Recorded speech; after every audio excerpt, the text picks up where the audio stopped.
पहले भी जब देश को परतंत्र बनाया गया तो शुरुआत हुई ईस्ट इंडिया कंपनी से, जिसने भारत में व्यापार चालू किया और धीरे धीरे देश को गुलाम बना लिया।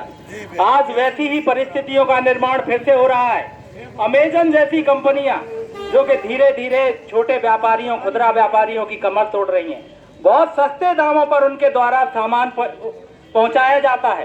कंपनियां जिस कीमत में सामान उत्पादित नहीं करती, उससे भी कम कीमत में पहुंचाया जाता है। तो इसके पीछे के जो षड्यंत्र है उसे हमें समझना होगा कि ऐसा वो लोग क्यों कर रहे हैं कि उत्पादन की जो कीमत है उससे भी कम कीमत में सामान घर घर तक पहुंचाया जा रहा है।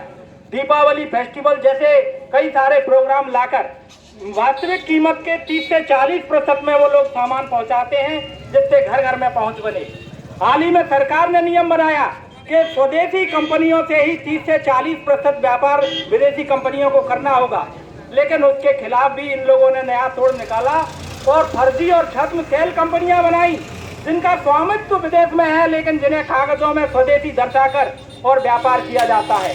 देश में लॉबिंग के लिए हजारों करोड़ इन विदेशी कंपनियों द्वारा वकीलों के माध्यम से, कोर्टों के माध्यम से खर्च करके अपने पक्ष में लॉबिंग की जाती है और इस प्रकार के नियम बनाए जाते हैं जिनसे इनका व्यापार धड़ल्ले से चलता रहे।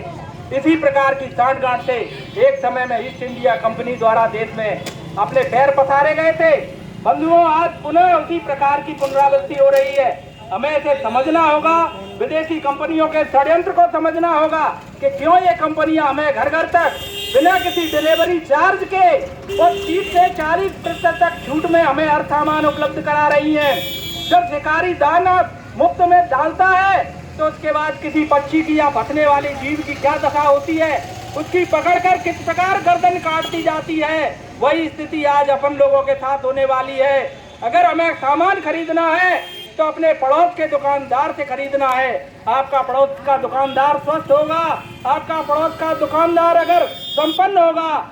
और कोरोना महामारी जैसी आपदा में हमने देखा कि इन विदेशी कंपनियों ने हमें सामान देना बंद कर दिया था बंधुओं, लेकिन ऐसे समय में हमें उधार सामान जो दिया, हमें हमारे पड़ोस के व्यापारी ने दिया। तो जिसने हमारा आपदा में साथ दिया, क्या हम उन लोगों को आपदा पैदा करेंगे? हमें संकल्प लेना होगा कि किसी भी प्रकार की कोई अमेजन जैसी कंपनी से सामान नहीं खरीदेंगे। हमारा पड़ोस का दुकानदार अगर संपन्न होगा, हमारा पड़ोसी संपन्न होगा, तो हम भी स्वस्थ रहेंगे, हम भी संपन्न रहेंगे। आपके पड़ोस के घर में अगर आग लगेगी तो वो आग कब आपके घर पहुंचेगी? ज्यादा समय उसे नहीं लगेगा। अतः बंधु, हमें सोचना पड़ेगा। जय जय स्वदेशी।